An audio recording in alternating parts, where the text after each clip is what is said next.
Momentos de Bizila, as suas dicas de filmes, séries, quadrinhos e discos. Cara, seria impossível eu não vir aqui para falar de ninguém menos do que Ozzy Osbourne, que nos deixou na última terça-feira, dia 22 de julho, bem pertinho do meu aniversário. Veja só, que lembrança mais amarga que vai ficar para mim no fim das contas. Agridoce, né? Amarga eu não diria. Porque olha só, eu vi o Moita do Heavy Talk falando uma coisa que eu achei absolutamente sensacional. Ele é um artista que se foi, mas que depois da despedida dele no Back to the Beginnings, que foi aquele enorme festival que ele fez com um monte de bandas convidadas, além obviamente dele ter a oportunidade de tocar, né, uma última vez, assim, tanto clássicos da carreira solo dele, quanto com o Black Sabbath, e ali reunido com o Black Sabbath da formação original, que aquela turnê, The End, tinha sido, na verdade, uma turnê com um outro baterista, e dessa vez eles estavam com o Bill Ward ali, enfim, estavam os quatro, o Geezer, o Tony Iommi e o Ozzy, finalmente reunidos depois de tanto tempo. Esse festival foi a despedida que ele queria, e como ele quis dessa forma, ele sai de cena, ele sai da vida terrena, enfim, do jeito que ele bem queria, do jeito que ele bem gostaria. Ou seja, sai sem deixar essa sensação de tão grande de tristeza, digamos assim, porque é fato. O Ozzy é daquelas figuras, tal qual um Keith Richards da vida, por exemplo, né? O Ozzy é daquelas figuras que a gente tinha a sensação de que seriam imortais. Sabe, aqueles imortais do mundo do rock. E acho que o que ele construiu ao longo dos últimos anos foi... Óbvio, nós estamos falando do cara que plantou as sementes do heavy metal. Ponto. Ainda que ele fosse... Dos quatro, acho que ele ainda era aquele que mais era resistente a dizer isso. Louco, né? Ou seja, não, heavy metal, tal. Pelo amor de Deus, para com isso. O que a gente fazia era rock, era blues, né? Lembrando da época que eles estavam fazendo o som com o Earth, que era o pré-Black Sabbath. Mas, de qualquer jeito, desde aquela época, a gente tinha a persona músico, né? Que influenciou uma porrada de bandas que vieram ali depois. Na verdade, arrisco dizer que assim, toda banda de heavy metal, de alguma forma, é um pouco influenciada por eles. De novo, o festival, o Back to the Beginnings, com aquela... tinha Metallica, Slayer, Anthrax, Lamb of God, aí teve o maluco lá do Disturbed, enfim, mas estava lá cantando. A gente teve... o que não faltaram foram vocalistas, sabe, o Phil Anselmo do Pantera, enfim, o que não faltaram foram vocalistas e bandas, né, os vocalistas convidados, o Tobias Forge do Ghost, que eu amo, vocês sabem. E essas bandas todas são só uma pequena amostra, é muito louco, né, assim, porque uma coisa que me incomodou, entre aspas, nesse Back to the Beginnings, é que ele é um recorte. Claro que ali tem um monte de bandas muito mais tipo um círculo interno quase, bandas muito mais próximas, né, dele, assim, ou dele ou da Sharon em algum momento, né, mas é um recorte muito pequeno, assim, por exemplo, eu tô aqui usando a camiseta do Power Wolf, claro, cara, se você for olhar, por exemplo, as redes sociais do Power Wolf, eles estavam lá, super lamentando a morte do Ozzy, e uma banda como eles não existiria sem o Ozzy. E sem o Black Sabbath, né? Enfim, sem as fundações do Black Sabbath. Não adianta, assim, de alguma forma, quando você está ouvindo qualquer banda de heavy metal, por mais power metal, metal espadinha, Power Wolf, Blind Guardian, Angra, sei lá, até aquelas mais pesadas, sei lá, Arch Enemy, Dimmu Borgir, saca? Cradle of Filth, qualquer coisa nessa pegada, tem a raiz está lá. Você percebe? Tem algo do Black Sabbath ali, entendeu? Uma semente, não só, evidentemente, porque o surgimento de um gênero musical, ele vem de um, vou agora usar uma palavra bonita, ele vem de um zeitgeist, né? Ou seja, ele vem de uma situação, né? Que vinha se formando ali. Mas, cara, não tem banda que melhor represente o que vinha sendo feito ali e que seria, portanto, a base do heavy metal do que o Black Sabbath. Então, essa é a faceta Ozzy músico. Só que, conforme os anos foram passando, a gente foi tendo acesso a uma faceta do Ozzy humano. Ele saiu do Black Sabbath, encarou o desafio de fazer uma carreira solo. É um dos raros exemplos de artistas que saíram de bandas e fizeram carreira solo super bem sucedidas, em certo momento até mais bem sucedidas do que a própria banda original, né? Ou seja, a carreira solo dele em um determinado momento ali rivalizou forte com a carreira do Black Sabbath e, na real, até ultrapassou, se a gente for pensar em termos de vendas, qualquer coisa assim, ultrapassou, né, o que o Black Sabbath fazia. Mas com o passar dos anos, a gente foi conhecendo um Ozzy um pouco mais humano. Eu sei que tem muito fã que odeia, mas o reality show, o The Osbournes, tá, é um reality show, eu entendo, assim como a gente sabe que ele não é tão reality assim, né? Ou seja, não é tão real, porque a gente sabe que de alguma forma ele é um pouco roteirizado, todo reality é assim, ok. Mas aquilo ajudou a mostrar um lado mais frágil, mais sensível do Ozzy fora dos palcos. E começou, inclusive, a deixar claro o quanto essas duas pessoas eram diferentes, quanto essas duas personas eram diferentes. Porque aquele cara que era mais... estava ali mais fragilizado e não sei o quê, que era o paizão, com os filhos, com os cachorros, com a esposa, quando ele subia no palco... se tornava uma coisa completamente diferente, a coisa ganhava um corpo, né? Virava o príncipe das trevas, aquela história toda. E acho que essa coisa da humanização fez com que a gente passasse a ouvir o Ozzy sob um outro aspecto, assim, sabe? Sob o aspecto de quem...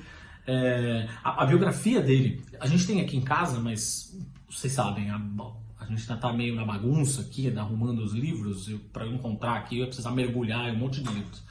Mas aquela biografia, principalmente a primeira, que é Eu Sou Ozzy, que é muito divertida, inteligentemente escrita em primeira pessoa. Aquela biografia mostra um Ozzy, é mais talvez um complemento desse momento de Osbournes. Da humanização do Ozzy, porque ela mostra um Ozzy repleto de defeitos, humano e repleto de defeitos, ou seja, fez muita merda, fez muita cagada, falou muita merda, se enfiou em muita roubada, fez muitas coisas que ele mesmo se arrependeu depois, fez coisas que ele não se arrependeu e foda-se, entendeu? Foi humano, sim, foi uma pessoa, né, quebrada, começou a vida como um ser humano quebrado, ou seja, lá quando era um cara de uma família simples, cheia de necessidades, uma família de trabalhadores, isso é importante lembrar, ou seja, os quatro, ele, o Bill, o Tony e o Geezer eram de famílias pobres na Inglaterra, de trabalhadores, ou seja, surgiu o Black Sabbath, surgiu muito no chão de fábrica, e ele é aquele cara... O Ozzy, no fim das contas, era aquele cara que era claramente entendido como um caso perdido. Assim como o palhaço da turma, o bobo da corte, mas potencialmente um vagabundo. Alguém que não ia ter o que comer, alguém que ia, enfim, tá absolutamente perdido na vida. E ele conseguiu provar o contrário. Ou seja, fazendo o que ele gosta, do jeito que ele gosta, do jeito que ele quer. Isso acho que é uma coisa bem interessante, porque mostra o quanto ele, apesar, tendo a plena ciência de que a vida dele está longe de ter sido uma vida perfeita, ele sabe disso, com todos os abusos de álcool, de drogas, com os episódios que ele perdeu a lucidez, foi parar na cadeia, violência com a Sharon. Teve um determinado momento que ele foi parar na cadeia por tentar agredi-la e ele nem se lembrava disso, de tão doido que ele estava, de diferentes substâncias, isso ele fala no livro. Mas isso foi ele. Essa foi a vida dele. Assim, não tinha vergonha dessa vida, né, das escolhas que ele fez. E nem vergonha das escolhas musicais também, né? Ou seja, a gente está falando de um cara que, claro que, enfim, tem até aquela camiseta clássica, né? Se tem algo que você pode confiar na vida, é nos 6 primeiros discos do Black Sabbath. Cara, mas o Black Sabbath é aquela banda seminal, legal, os primeiros discos com Ozzy são incríveis, porém, o que ele fez na carreira solo depois precisa muito ser lembrado. E não só os clássicos. Aí a gente vai falar de carreira solo, a gente fala, Diary of a Madman, Bark at the Moon, aquela história toda, o cachorro do vizinho latindo. Não. Sim, acho que é importante a gente lembrar também das outras coisas que ele fez, inclusive das mais recentes. Eu acho que isso que é o mais legal. Ou seja, o Scream, pra mim, que nem é tão recente, mas enfim, tem muita gente que simplesmente ignora, é um disco que eu amo. Let Me Hear Scream, a música que é meio que a faixa título, né? Eu adoro, talvez seja uma das minhas músicas favoritas do Ozzy, se não a favorita. E é um disco, por exemplo, super moderno. Ou seja, que tem uma conexão com o metal mais moderno, mais jovem. Ou seja, não soava como aquela coisa do passado, dos anos 80, não sei o que. Não, assim, sabe? Mais moderno, mais dinâmico, afinação um pouco mais baixa, com um pouco de efeitos nas coisas, enfim. Um disco muito influenciado pelas bandas que ele mesmo ajudou a lançar no Ozzfest. A existência do Ozzfest, do festival que durou anos aí, é simplesmente a prova de que ele estava de olho no que estava sendo feito na música pesada para frente, não só para trás. Bandas como o Slipknot, bandas como o System of a Down devem muito ao Ozzy, pessoa física. Não só o Black Sabbath, as fundações do metal, mas o Ozzy, pessoa física. E depois, por exemplo, mais recente, o Ordinary Man, cara, que é um disco lindíssimo, que é, nas entrelinhas, você escuta as músicas, é o Ozzy assumindo a sua própria fragilidade. Ou seja, muita gente diz que aquele era um canto de cisne dele, que era ele se despedindo, não sei o quê. Pode até ser, mas era ele assumindo uma fragilidade que ele sempre assumiu a vida inteira, sempre teve coragem de assumir a vida inteira. A faixa título, Ordinary Man, que é a faixa que ele canta com o Elton John, e que tem o Elton John tocando piano lindamente, sério, sempre me traz lágrimas aos olhos. É uma música lindíssima, assim, sabe? Sobre alguém que fez tudo o que fez, com erros, com acertos, mas simplesmente que não queria ser uma pessoa comum, não queria ser um ordinary man. Acho que tudo isso é muito importante para a gente ter um Ozzy para além da música, porque ele é um exemplo, goste você ou não, odeie você, o Ozzy, sei lá, você tem o direito de não gostar, enfim, é um cara que tinha um jeito, você que tá, sei lá, você que é essa pessoa que gosta muito de vocalistas virtuosos, aquela história toda, o Ozzy não poderia estar mais distante disso, tinha uma voz, apesar de forte e única, de uma assinatura única, era uma voz esquisitíssima, assim, né? Ou seja, não era dentro daquele padrão clássico. Foda-se. Ele não se importava com isso, né? Ele cantava, a força da interpretação dele estava no coração, assim, né? Então, essa humanidade com a qual ele viveu e com a qual ele nos deixou, ou seja, não, eu quero encerrar a minha, o que parece que ficou, aquela sensação de que eu quero encerrar minha passagem pelo planeta do jeito que eu quero. Vou lá, faço o festival cercado de pessoas queridas, de pessoas amadas, de pessoas que me prestaram tributo, pessoas que sabiam o quanto eu era importante para elas e o quanto elas eram importantes para mim, né? Porque eram, enfim. Pensemos, o Ozzy estava super próximo hoje, por exemplo, do Slipknot, porque a Kelly Osbourne é casada com um dos caras do Slipknot. Agora, oficialmente casada, né? Ele pediu ela oficialmente em casamento e tal.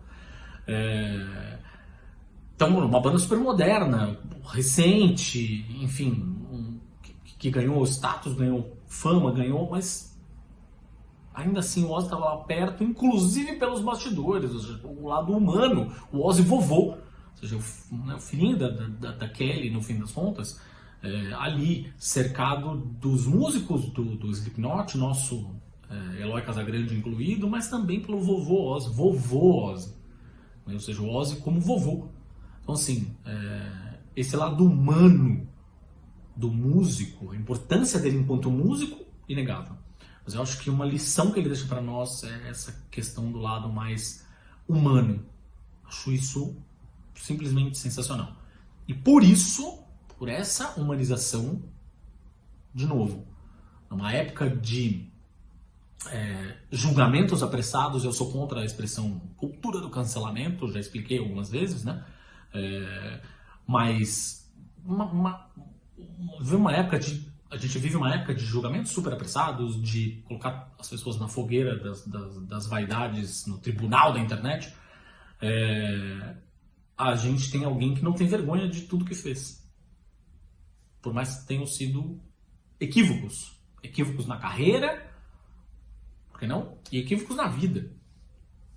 Então, fica aqui a nossa lembrança de um cara que é um músico importantíssimo, se tornou um ícone da cultura pop, né? Ou seja, com o The Osbournes e com toda a história dos mitos e lendas em torno dele, muitas vezes histórias divertidíssimas que eram verdadeiras, outras nem não eram verdadeiras, porra nenhuma, mas é um cara que vai fazer uma falta tremenda. Assim, Ozzy virou um sinônimo de muitas coisas.